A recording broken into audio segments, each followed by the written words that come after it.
So hello, সবাই কেমন আছেন আপনারা? আশা করি সবাই ভালো আছেন। আজকে যে বিষয়টা নিয়ে আমি কথা বলবো সেটা যার সম্পর্কে the one and only Saif Hasan Asia কাপে ইন্ডিয়ার এগেইনস্টে 50 করেছে। শ্রীলঙ্কার এগেইনস্টে 50 করা প্লেয়ার সাইফ হাসান লাস্ট ম্যাচে সর্বোচ্চ এক পর্যায়ে 93 রানের ডিজাস্টারটা হলো জঘন্য।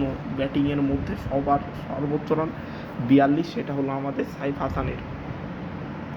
সো আজকে সাইফ হাসানকে উদ্দেশ্য করে কয়েকটা কথা বলতে চাই। প্রথমত, Saif Hasan is a great player, one of the finest batter in Bangladesh. But আর আমাদের সাংবাদিক ভাইদেরকে বলছি, তাদের অত বেশি বেশি তাকে কাছে ওঠার কোনো প্রয়োজনীয়তা নেই।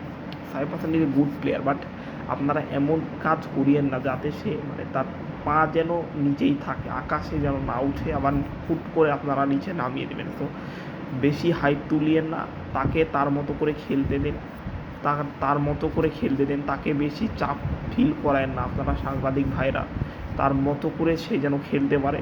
আর সাইফ হাসান, আপনাকে একটা কথা বলে, just stick to your game. ওই ওই ওই আমাদের কয়েকটা প্লেয়ারের মতো যে আমার কয়েকটা 50 হলেই হলো, 50 হলে 50-র জন্য খেলেন, আপনি দেশের জন্য খেলেন, দেশের জনগণের জন্য খেলেন। মিরাজ, তানজিদ তামিম এরা যা করে, একটা উইকেট একটা 50-র জন্য নিজের দলের স্বার্থের থেকে দলের স্বার্থ থেকে নিজের স্বার্থকে বড় করে দেখে।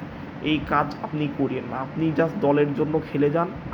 আপনি আপনার বেসিকে ঠিক থাকবেন, আপনি ফেল হতে পারেন, আবার কোনো দিন ভালো করতে পারেন, নো প্রবলেম, বাট আপনি স্বার্থের জন্য খেলবেন না, যেটা Miraz, Mahmudullah, Mushfiq, sorry to say, Mahmudullah, Mushfiq, Miraz, Tamim ইকবালরা এতদিন করেছে, আপনি সেইটা করিয়েন না। বাংলাদেশকে ধোকা দিয়েন না, আপনি বাংলাদেশের জন্য খেলেন, আমরা আপনার সাথে আছি।